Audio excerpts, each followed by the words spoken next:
ठीक है बेटा, अपना आज टॉपिक है मोलिकुलर फोर्स। मोलिक्यूल के अंदर बेटा एक फोर्स काम करता है। जैसे अब तक अपने केमिकल बॉन्डिंग के अंदर अपने ये पढ़ा था कि जो अपने पास कोई एटम होता है, जैसे कार्बन और एक हाइड्रोजन एक एटम है,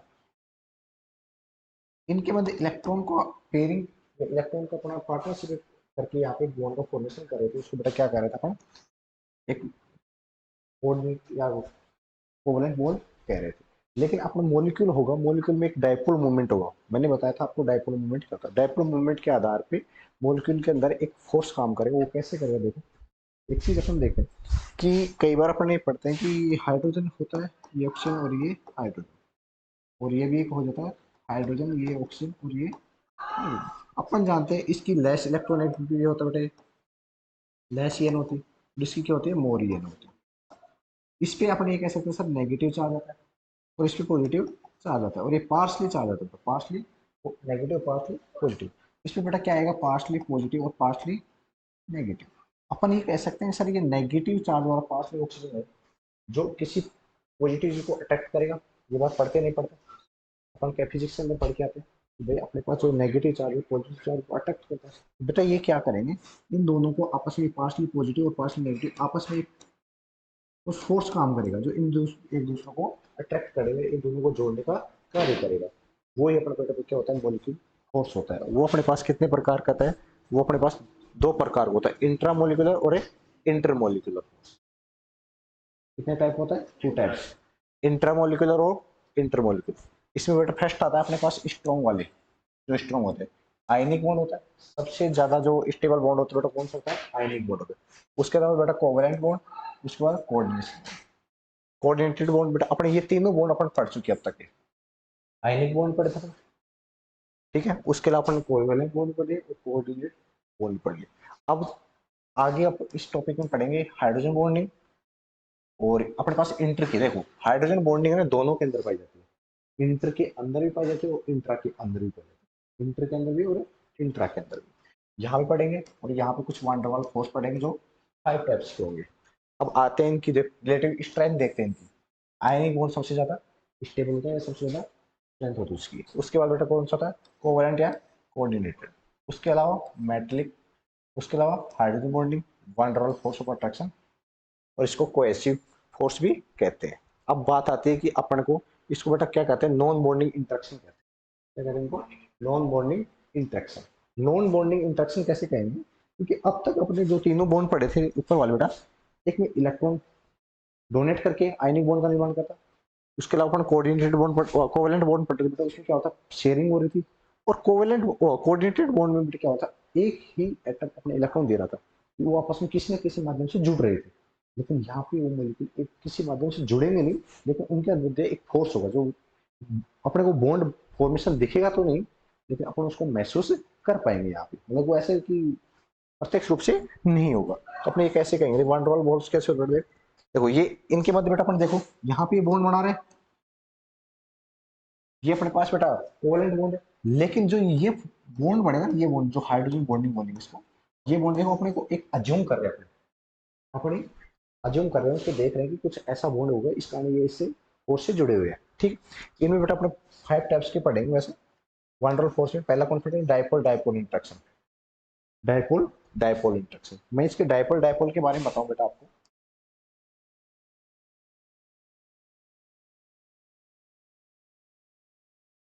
डायपोल डायपोल में बेटा क्या होता है, पोलर पोलर मॉलिक्यूल होते हैं ना, कौन कौन से, पोलर पोलर मॉलिक्यूल, वो अपने को डायपोल डायपोल इंटरेक्शन देते हैं। पोलर मॉलिक्यूल कौन से होते हैं, पोलर मॉलिक्यूल मैंने आपको पढ़ाया है डायपोल मूवमेंट के अंदर, कैसे पोलर मॉलिक्यूल को पता किया जाता है और कैसे नॉन पोलर का पता किया जाता है। जैसे अपने पास मान लो कि ये मॉलिक्यूल है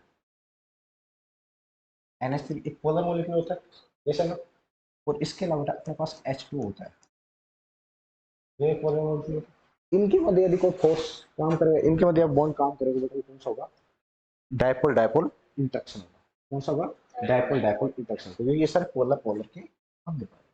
ठीक है, इसमें देखो कैसे होते हैं, अपने पास ये बेटा ये नाइट्रोजन हो गया, ये H हो गया बेटा, ये H हो गया, और यहाँ पे ऑक्सीजन हाइड्रोजन, यहाँ पे अपने पार्शली नेगेटिव चार्ज आएगा, और यहाँ पे क्या है बेटा, पार्शली नेगेटिव आएगा, यहाँ पे पार्शली पॉजिटिव है। इनके मध्य एक फोर्स काम करेगा बेटा वो कौन सा होगा अपने पास, dipole dipole force, dipole dipole interaction बोलेंगे, क्योंकि सारे दोनों मॉलिक्यूल अपने पास कैसे होते हैं, डायपोल होते हैं। ठीक है, इसके अलावा बेटा अपने पास सेकंड आता है डायपोल इंड्यूस्ड डायपोल। मतलब ये किसके अंदर है बेटा, एक मॉलिक्यूल अपने पास क्या होगा, डायपोल होगा, और एक दूसरा क्या होगा अपने पास, नॉन पोलर होगा।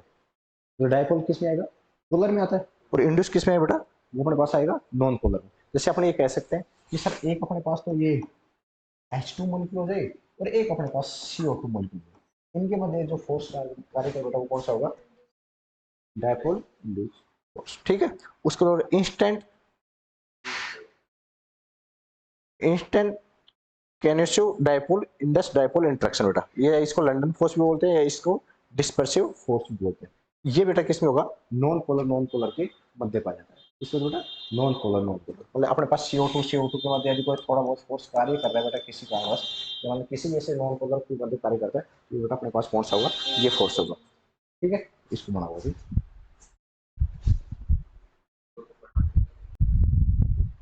इसके अलावा बेटा अपने पास इनकी जो रिलेटिव स्ट्रेंथ होती है वो मैं आगे बता दूंगा।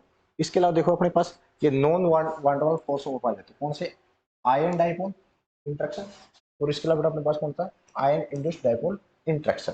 ठीक है, ये कैसे होगा बेटा, आयन और पोलर में, और ये बेटा कैसे में होगा, आयन नॉन पोलर। देखो कैसे, इनके एग्जांपल देखो, आयन डाइपोल इंट्रैक्शन वाले उसमें एग्जांपल जैसे कि कोई आयनिक मॉलिक्यूल जैसे एन में सी सोडियम क्लोराइड, ये आयनिक मॉलिक्यूल होता है, पॉजिटिव और नेगेटिव चार्ज पाया जाता है, और इनके साथ बेटा कोई पोलर जुड़ा हो जैसे एन, बेटा ये अपने पास कौन सा, इनके बाद जो फोर्स कार्य करेगा वो बेटा कौन सा हो जाएगा अपने यहाँ पे, आयोनिक डायपोल इंट्रैक्शन। ठीक है, वो इसके अलावा बेटा अपने पास कौन सा है, आयन इंड्यूस्ड डायपोल इंट्रैक्शन। इनके बाद बेटा कौन सा होगा, आयन होगा और नॉन पोलर होगा, NaCl होगा बेटा, और CO2 हो गया या कुछ भी ऐसा नॉन पोलर चीजें मान लिया। अब आपके मन में क्वेश्चन आ रहा है सर इनके मध्य फोर्स कैसे कार्य कर सकता है, थोड़ा सा बताया जाए। देखो ये क्या हो सकता है, यहाँ पे बेटा मानो फर्स्ट वाले में देखो अपने पास NaCl कुछ ऐसा रहा होगा, यदि बेटा किसी भी रिलीजन में ज्यादा बेटा ये NaCl माइनस होता है, तो फिर यहाँ पे बेटा क्या होगा, तो अपने पास ये अमोनिया होता है, ये कुछ ऐसा होता है, यहाँ पे बेटा पार्शियल नेगेटिव चार्ज आता है, और यहाँ पे बेटा कौन सा आता है, पार्शियल पॉजिटिव। इसका पॉजिटिव इस नेगेटिव से, और इसका नेगेटिव सॉरी इसका पॉजिटिव इस नेगेटिव से, और इस नेगेटिव को ये पॉजिटिव वाले तो एक दूसरे से आपस में जुड़ जाते हैं, जुड़ते हैं। इसलिए बेटा इनके अंदर जो फोर्स कार्य करता है बेटा वो कौन सा होता है, आयन डायपोल इंट्रैक्शन होता है। कौन सा होता है, आयन डायपोल इंट्रैक्शन होता है। अब बात करते हैं अपन आयन इंड्यूस्ड डायपोल इंट्रैक्शन की। इसमें बेटा क्या होगा, नॉन पोलर वाला होगा। जैसे नॉन पोलर कौन सा हो सकता है, मान लो कि NaCl बेटा, ये तो बेटा क्या हो गया, आयनिक हो गया। इसके अलावा मान लो CO2 हो गया, ये प्लस बेटा और ये माइनस।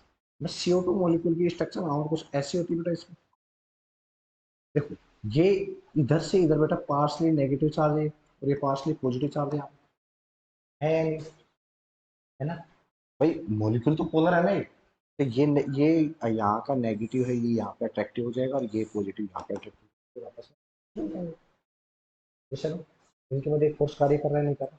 ये अपने पास कौन सा हो बेटा, आयन इंड्यूस्ड डायपोल।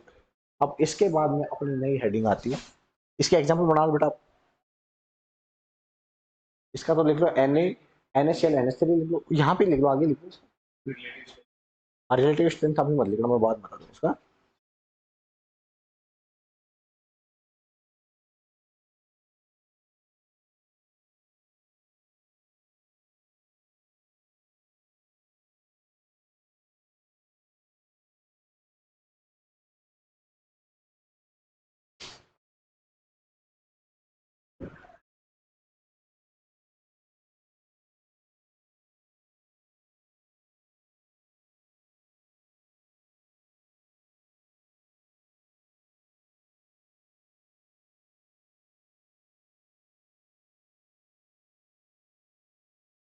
डायग्राम बनाने की जरूरत नहीं, आपको बस समझाने के लिए।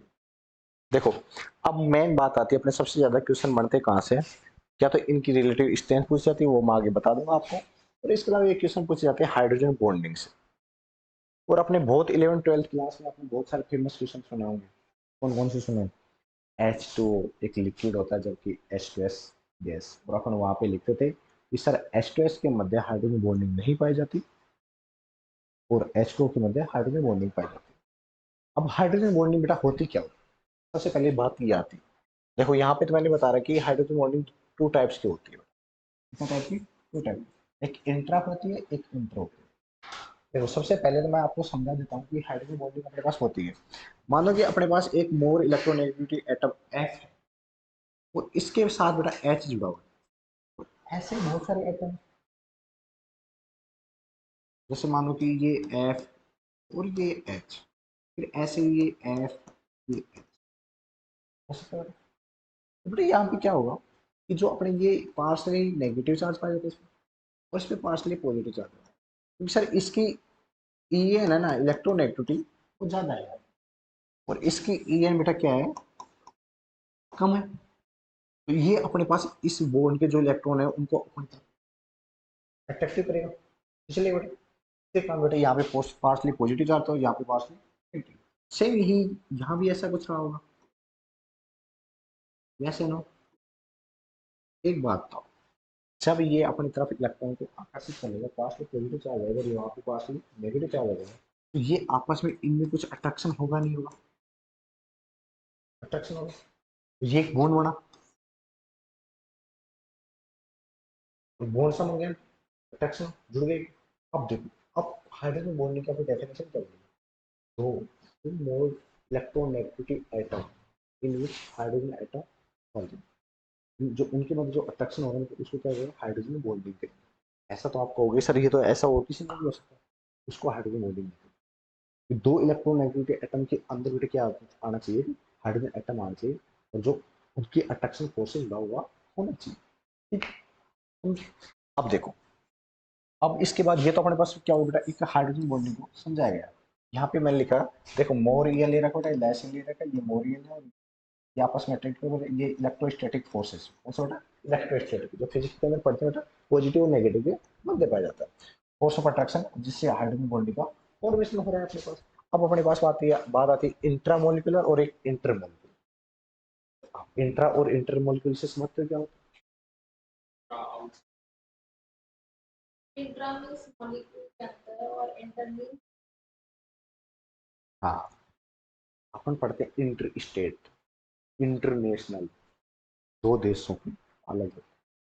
और अपन अंदर पढ़ते हुए उसको वो क्या बोलते हैं, एक ही मॉलिक्यूल के अंदर जो हो वो इंट्रा, और अलग अलग के मध्य बेटा इंटर, ठीक है।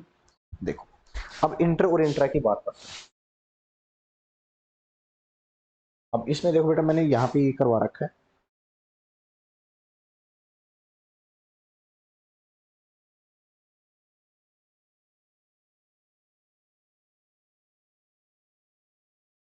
देखो मैंने यहाँ पे बता भी रखा है, इंट्रा मॉलिक्यूल के अंदर बेटा may be present in same molecule के अंदर। एक एग्जांपल देखते हैं अपने पास, एग्जांपल अपने पास बेटा ये है,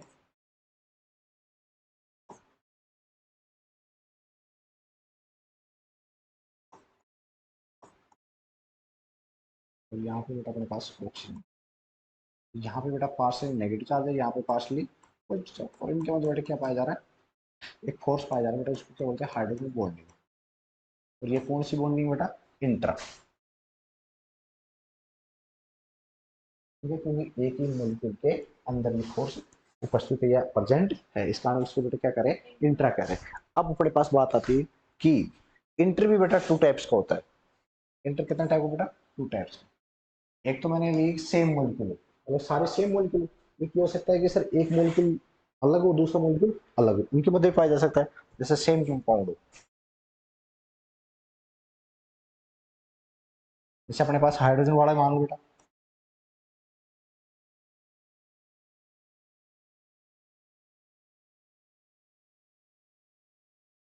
ये बॉन्डिंग बेटा कौन सी होगी? वैसे तो हाइड्रोजन बॉन्डिंग होगी, इंटरमोलिकुलर होगी, लेकिन ये सेम कंपाउंड के अंदर।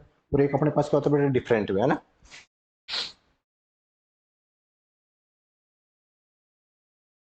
डिफरेंट जैसे बेटा क्या हो सकता है अपने पास? मान लो कि एक तो जल का अणु है, और उसके साथ बेटा अपने पास क्या हो? एक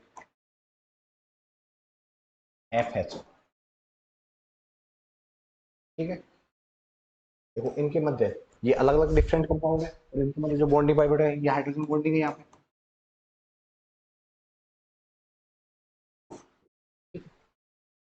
यहाँ तक इसको बनाऊंगा मैं इसके लिए।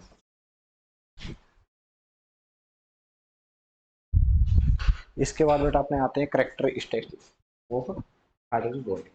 इसी करेक्टरिस्टिक कहता है it is the example of non bonding interaction. बिल्कुल अपन जानते हैं कि अंदर इनके अंदर कोई डायरेक्ट बॉन्डिंग नहीं हो रही, डायरेक्ट बॉन्डिंग नहीं हो रही। एक मॉलिक्यूल मॉलिक्यूल की वजह से एक अट्रैक्शन फोर्स के अनुसार इनके अंदर बॉन्डिंग पाई जाती है।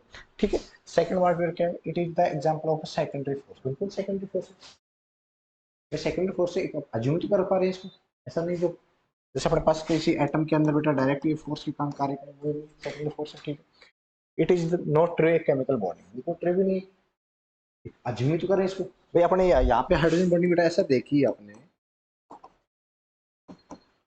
तो ट्रू थोड़ी ना ये तो अपने अज्यूम ही तो किया था इनके बंदे, ट्रू नहीं। ठीक है, इसके अलावा in hydrogen bonding sharing of electron does not takes place. Electron का कोई शेयरिंग नहीं हो रही यहाँ पे, नहीं हो रही यहाँ पे शेयरिंग, हो रही है कोई शेयरिंग नहीं हो रही। ठीक है, इसके बाद since it is the example of electrostatic force. बिल्कुल इलेक्ट्रोस्टैटिक फोर्स है क्योंकि प्लस माइनस के अंदर है बेटा, पॉजिटिव और नेगेटिव के मध्य हो रहा है, डज नॉट टेक प्लेस है ना। इसके अलावा बेटा ये attraction show as change separation of Z H, मतलब कि ये क्या कह रहे हैं कि अपने पास जेड एच और सिग्मा एच, मतलब ये क्या कह रहे हैं कि अपने पास कोई मॉलिक्यूल ये है जैसे जेड और ये एच, इनके अंदर इलेक्ट्रॉनों का सेपरेशन हो रहा है, बस क्या हो रहा है, इसका बॉन्ड के इलेक्ट्रॉन को सेपरेशन हो रहा है। Sigma H bond increase strength of hydrogen bonding increases, जैसे मतलब सिग्मा एच बॉन्ड की स्ट्रेंथ जो अपने पास इंक्रीज होगी तो हाइड्रोजन बॉन्डिंग अपने पास इंक्रीज होगी। ठीक है, इसके अलावा रिलेटिव स्ट्रेंथ लिख रखी बेटा है, जितनी ज्यादा इनके मध्य बेटा जो सेपरेशन होगा, जेड और एच, जेड एक मॉलिक्यूल माना कोई भी एटम हो सकता है, कोई भी इलेक्ट्रोनेगेटिव एटम हो सकता है। यदि मान लो कि अपन मैं को जेड की जगह में एफ रखता हूँ, एफ और एच के मध्य इलेक्ट्रोनेगेटिविटी डिफरेंस ज्यादा है, ज्यादा बेटा ज्यादा है, तो इसके कारण सेपरेशन ज्यादा आसानी से हो, ज्यादा आसानी से हो। अपने पास जो इलेक्ट्रॉन होगा जो इन पे चार्ज आएगा वो अच्छा है, अच्छा पॉजिटिव नेगेटिव, इनके मध्य इनकी स्ट्रेंथ बेटा क्या होगी, ज्यादा अच्छी होगी, इसके कारण इसकी स्ट्रेंथ ज्यादा है। फिर इसके बाद ऑक्सीजन की, इसके बाद नाइट्रोजन। अब आपके पास क्वेश्चन आता है सर सी एल एच में क्यों नहीं मानते आप, इनके मध्य भी तो होता है भाई, इसकी भी इलेक्ट्रोनेगेटिविटी ज्यादा होती बेटा, इससे तो होती नहीं होती, लेकिन इसमें बेटा सेपरेशन कम हो पाता है। तो मैंने जिसमें मोर ज्यादा इलेक्ट्रॉन का सेपरेशन होगा तो ज्यादा से ज्यादा पार्शियली पॉजिटिव या पार्शियली नेगेटिव चार्ज आएगा, उनके मध्य ही अपने इसका हाइड्रोजन बॉन्डिंग को देखते हैं, तो इसके कारण इन्हीं तक पड़ता है ना। ऐसे इसके मध्य पाया जाएगा, कभी ऐसा कोई आइटम आएगा जिसमें मैं कभी बताऊंगा, अभी आगे कभी टॉपिक आएगा जिसमें सीएल की इलेक्ट्रोनेगेटिविटी वो ज्यादा बढ़ा रहा हो, तो जिसके कारण से मैं कहूंगा यहाँ पे एक हाइड्रोजन बॉन्डिंग पाई जा रही है। तो कभी बताऊंगा तब आप ध्यान रखना, इन तीनों के मध्य नहीं, ये किसी के मध्य भी हो सकता है, जिसकी इलेक्ट्रोनेगेटिविटी पार्शली एटम से ज्यादा हो जाए, उनके अंदर इलेक्ट्रॉनों का सेपरेशन हो रहा हो, वो किसी के अंदर भी हो सकता है, लेकिन वो इलेक्ट्रॉन का सेपरेशन होना चाहिए। ऐसा जरूरी नहीं कि तीन ही मॉलिक्यूल होंगे इनके अंदर ही होगा, तो किसी में भी हो सकता है, लेकिन इन तीनों मॉलिक्यूलों की इलेक्ट्रोनेगेटिविटी अपने पीरियोडिक टेबल में सबसे ज्यादा पाई जाती है, इस कारण इनको लिया जाता है, ये याद रखना ना। ठीक है, और इसके बाद आएगा बेटा फैक्टर इफेक्टिंग हाइड्रोजन बॉन्डिंग, एक बार यहां तक पढ़ा उसका ना, फिर आगे बढ़ते हैं। अब देखो बेटा इसके फैक्टर अफेक्टिंग हाइड्रोजन बॉन्डिंग, ये किस फैक्टर के आधार पर डिपेंड करती है बेटा, किस फैक्टर से तो बढ़ेगी, किस फैक्टर से घटेगी हाइड्रोजन बॉन्डिंग, उस पर अपन देखते हैं। सबसे पहला अपने पास आता है डिफरेंस इन इलेक्ट्रोनेगेटिविटी, इलेक्ट्रोनेगेटिविटी के डिफरेंस पे, जितनी ज्यादा इलेक्ट्रोनेगेटिविटी, यहाँ देखो क्या पढ़ेंगे कि जितनी डेल्टा ई, डेल्टा बेटा किसका साइन होता है आपको पता है ना, चेंज इन, किसी भी चीज के अंदर चेंज का साइन होता है, जितना ज्यादा अपने पास चेंज होगा ई एन के अंदर इंक्रीज होगी, उतनी बेटा अपने पास क्या आएगा, होगी ना। ठीक है, देखो चार्ज सेपरेशन इज, ये बेटा जेड, जेड और एच के मध्य बेटा जितना चार्ज सेपरेशन होगा सिग्मा बॉन्ड उतना ही इंक्रीज होगा। ठीक है, देखो जैसे मान लो कि अपने ये अपने पास ये बेटा, इनके मध्य जितना ज्यादा चार्ज ऑफ सेपरेशन होगा बेटा उतना ही अच्छा अपने पास ये बॉन्डिंग बढ़ेगा। ठीक है, इसके अलावा electrostatic force of attraction in between H and x increase, strength of hydrogen bonding, बिल्कुल जितनी ज्यादा अपने पास है इलेक्ट्रोस्टैटिक फोर्स अच्छा होगा, इनके मध्य बेटा एच और एक्स के मध्य अच्छा इंक्रीज होगा, En का मान तो उतना ही अच्छा बेटा पास करेंगे बेटा हाइड्रोजन बॉन्डिंग होगी। जितनी ज्यादा उनकी इलेक्ट्रोनेगेटिविटी ज्यादा अट्रैक्टिव करेगी। ये अपने पास ये फर्स्ट अपने पास क्या बेटा इसका करेक्टर है ना।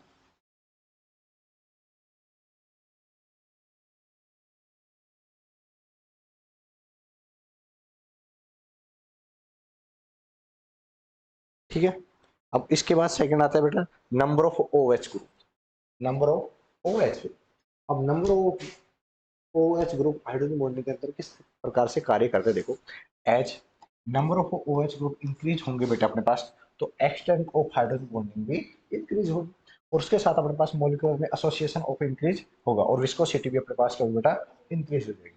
देखो यहाँ से अपने पास अपने देखो इस मॉलिक्यूल के अंदर अपने पास एथेनॉल है, इसमें एक OH ग्रुप या पे डाइएथॉल इसमें दो, इसमें अपने पास बेटा ये तीन है। तो इधर से इधर ज्यादा बेटा मॉलिक्यूल के अंदर एसोसिएशन एसोसिएशन इंक्रीज होता इसके साथ बेटा अपने पास विस्कोसिटी भी इंक्रीज होता क्योंकि नंबर ऑफ OH ग्रुप यहाँ पे बढ़े। ये भी अपने पास डिफाइन करते हैं स्कोर बनाओ।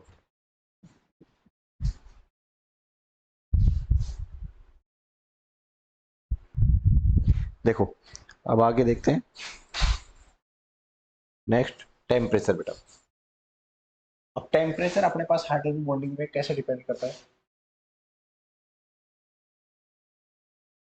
बेटा। एक बात तो मैं इसी मॉलिक्यूल का टेम्परेचर बढ़ाऊंगा तो उनके मध्य बेटा जो पोस्ट जो इंटरेक्शन है वो टूट जाएगा। मान सकते हो देखो कैसे क्या होगा। जैसे मान लो कि अपने पास ये मॉलिक्यूल रहा होगा HF। ठीक है। इनके मध्य जो इंटरेक्शन है ना जैसे जैसे मैं टेम्परेचर बढ़ाऊंगा ठीक को मैं बढ़ाऊंगा बेटा इनके मध्य क्या होगा जो अपने पास हाइड्रोजन बॉन्डिंग है उनका फोर्स वीक हो जाएगा क्योंकि उसको एनर्जी मिल जाएगी वो अट्रैक्शन नहीं कर पाएगा। तो ये कह देंगे कि जैसे जैसे टेम्परेचर अपने पास बढ़ेगा तो हाइड्रोजन बॉन्डिंग डिक्रीज। ठीक है। उसके बाद आता है अपने पास कंसंट्रेशन। एक बात हो मेरे पास किसी पात्र के अंदर 10 मॉलिक्यूल है और उनके अंदर हाइड्रोजन बॉन्डिंग हो रही है। अब मैं उसमें मान लो 20 कर दूं तो क्या हाइड्रोजन बॉन्डिंग अच्छी किस में होगी 10 में 20 में होगी। भाई जितने ज्यादा मॉलिक्यूल पास आएंगे उसमें अच्छी हाइड्रोजन बॉन्डिंग होगी ना अच्छा इंटरेक्शन होगा। मान लो कि मैं एक ही मान लो कि अपने पास एक आयतन का एक डेंसिटी का मान लो कि 1 लीटर का कोई वो था उसमें मैंने 500 मॉलिक्यूल डाल रखे थे उसके बाद मैंने 1000 डाल दिए उनके मध्य स्पेस कम हो गया बेटा तो कम हो गया तो उनके अंदर अट्रैक्शन अच्छा हो गया। तो ये मान सकते हैं जैसे जैसे कंस्ट्रक्शन सॉरी कंसंट्रेट बढ़ेगी बेटा। ठीक है। वहां पे अपने पास क्या होगा बेटा हाइड्रोजन बॉन्डिंग बढ़ेगी। ठीक है। कंसंट्रेशन बढ़ी अपने पास बेटा हाइड्रोजन बॉन्डिंग भी इंक्रीज होगी। और देखो इधर अरे रुको बेटा रुको इसी कारण बेटा अपने पास क्या देखते हैं कि अपने एक डिफेक्ट देखते हैं कि molecular weight of acetic acid. यदि जनरली अपने एसिटिक एसिड का मोलिकुलर वेट देखा जाए इसका फॉर्मूला बेटा अपने पास ये होता है ये C3C। इसके अनुसार इसका मोलिकुलर वेट अपने पास बेटा कितना होना चाहिए काउंट कर सकते हैं बेटा। भाई 12 इसका होना चाहिए बेटा 3 इसका होना चाहिए प्लस 12 इसका होना चाहिए 16 + 16 + 1। तो बेटा ये जोड़ेंगे तो अपने पास लगभग कितना जाएंगे 24 और 3 27 27 28 और 32 मतलब 60 होना चाहिए। लेकिन अपन कई बार एक्सपेरिमेंटली इसमें देखा गया कि सर इसका मोलिकुलर वेट तो 8 नहीं आके 120 आता है। फिर अपन देखा यार इसके अंदर तो हाइड्रोजन बॉन्डिंग हो सकती है तो इनके अंदर क्या हो जाते ये हाइड्रोजन बॉन्डिंग पाया जाता है और ये हमेशा किस फॉर्म पाया जाता है ये डाइमर की फॉर्म में पाया जाता है। इसमें डाइमर की फॉर्म में। ठीक है। देखो ये डाइमर की फॉर्म में यहाँ पे मैंने C3 बना रखा ऐसा कुछ बना रखा इसको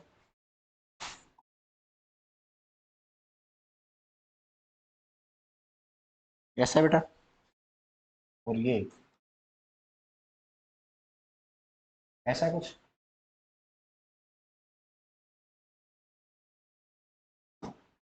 डायमर की फॉर्म में पाया जाता है। तो अपन देखते हैं कि इसका डिफेक्ट अपने को जो डिफरेंस कहाँ पे दिखता है ये यहाँ पे दिखा since acetic acid exit in dimer form so it is molecular weight obtain एक 120 ड्यू टू हाइड्रोजन बॉन्डिंग। किसकी वजह से बेटा हाइड्रोजन बॉन्डिंग के कारण इसका मॉलिक्यूलर 16 है ओके 120 इसका अपने को प्राप्त होता है। ठीक है। यहाँ तक बनाओ इसको।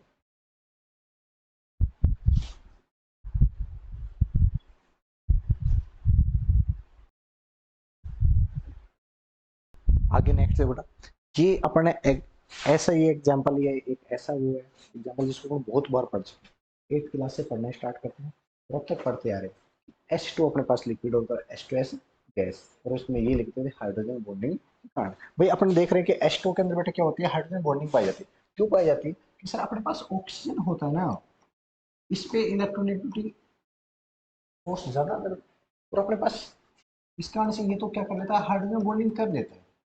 लेकिन अपने पास जो H2S होता है बेटा, इस पे इलेक्ट्रोन जो अपने पास पास में इलेक्ट्रोनेगेटिविटी एटम होने की फोर्स है बेटा वो कम आ पाता है, या इलेक्ट्रॉन पार्सली नेगेटिविटी चार्ज कम आ पाता है यहाँ पर, जिस कारण से आपस में इंटरेक्शन अच्छा नहीं कर पाते, इसके अंदर हाइड्रोजन बॉन्डिंग नहीं पाई जाती। मैंने आपको डेफिनेशन में भी बोला, मोर इलेक्ट्रोनेगेटिविटी एटम होंगे उनके मध्य बेटा ये अच्छा कार्य करता है हाइड्रोजन बॉन्डिंग। यही है H2 is liquid but H2S gas because of presence of intermolecular hydrogen bonding in H2 HF या NH के मध्य, बस इनके मध्य पाई जाती है सबसे ज्यादा इनके अंदर देखिए। हाँ कभी हो सकता है कि ऐसा हो जाए किसी मॉलिक्यूल को इलेक्ट्रोनेगेटिव एटम जिसकी इलेक्ट्रोनेगेटिविटी और बढ़ जाए किसी फैक्टर की वजह से, उसके कारण उनके मध्य भी आ जाता है। इसके बाद आता है बेटा डेंसिटी। डेंसिटी ऑफ आइस की मैं बात करता हूँ कई बार, तो एक बात बताओ कि मेरे पास जो पानी की डेंसिटी है वो ज्यादा है या आइस की डेंसिटी ज्यादा है? आइस की आइस की डेंसिटी ज्यादा है।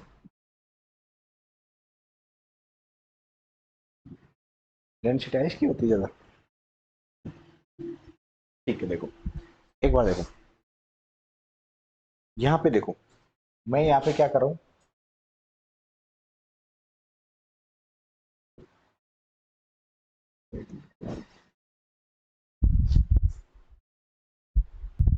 अपने पास जो आइस की डेंसिटी होती है वो ज्यादा नहीं होती, आइस की डेंसिटी कम होती है। ये मतलब डेंसिटी क्या होती है, सबसे पहले डेंसिटी वर्ड पे बात करते हैं। एक पर्टिकुलर एरिया में उपस्थित मॉलिक्यूल की संख्या, जैसे एक बात हो वाटर मॉलिक्यूल है, चलो अपन एक एग्जांपल के थ्रू सुनते हैं।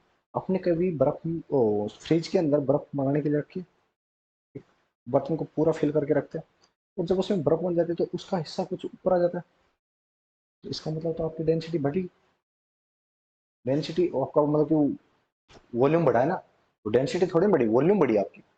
ये कह सकते हैं कि आइस की डेंसिटी कम होती है, इसी कारण वो पानी पे तैरता है। यदि बेटा उसकी डेंसिटी बढ़ जाती तो नीचे जाना चाहिए था ना, ज्यादा मॉलिक्यूल आ जाना चाहिए थे। अब अपने पास उन्हीं मॉलिक्यूल से अपने पार्टनरशिप या अपने किसी जो जिसमें लिया है उससे बाहर आ जाता है, ये कह सकते हैं कि इसकी डेंसिटी कम होती है, आइस की डेंसिटी कम पाई जाती है। उसका रीजन क्या होता है बेटा कि जब ये आपस में जुड़ता है तो इनकी वजह से कैविटी रह जाती है, ये जगह रह जाती है लेकिन, इसी कारण ये क्या होता है बेटा, इसकी अपने पास डेंसिटी कम हो जाती है। ठीक है, जो पहले नॉर्मल जो लिक्विड वाटर होता है उससे इसकी डेंसिटी कम हो जाती है, इसी कारण अपन देखते हैं कि कभी बर्फ को रखो तो पानी के ऊपर तैरता हुआ होता है, जैसा नहीं होता नहीं बेटा, ये बात होती है। तो ये ध्यान रखना। देखो ये अपने पास डेंसिटी का मैंने फॉर्मूला भी लिखा रखा है, मोलिकुलर वेट अपॉन में वॉल्यूम, मतलब कि 1 लीटर के अंदर कितना मोलिकुलर वेट वाला अपने को जो चीज उपस्थित है उसको बेटा क्या कहते हैं, डेंसिटी कहते हैं। ठीक है, ये याद रखना। अपने ये यहाँ पे ये कह सकते हैं कि जो डेंसिटी आइस की होती है वो कम पाई जाती है। क्यों पाई जाती है सर, उनके अंदर अट्रैक्शन फोर्स, यदि वैसा होता बेटा इसमें कोई फोर्स नहीं होता ना, तो आपस में जुड़े रहते हैं, फोर्स की वजह से बेटा इनके अंदर देखो कैविटी उत्पन्न हो जाती है, क्या होती है, कैविटी इंक्रीज हो जाती है, तो कैविटी इंक्रीज होगी तो इनकी डेंसिटी डाउन हो जाती है। ठीक है, यहाँ तक बना ले। आगे देखो इसमें, आगे मैंने ये इसकी मेल्टिंग पॉइंट और बॉइलिंग पॉइंट बना रखे हैं कुछ ग्रुप के, ये बना दो कि इनकी मेल्टिंग पॉइंट बॉइलिंग पॉइंट क्या होती है, क्योंकि बेटा ये यहाँ पे मेल्टिंग और बॉइलिंग पॉइंट है ना, किसकी वजह से, यहाँ पे अपने पास हाइड्रोजन बॉन्डिंग की वजह से और कुछ इनर इफेक्ट की वजह से बेटा डिफरेंट हो जाते हैं, वो बना दो।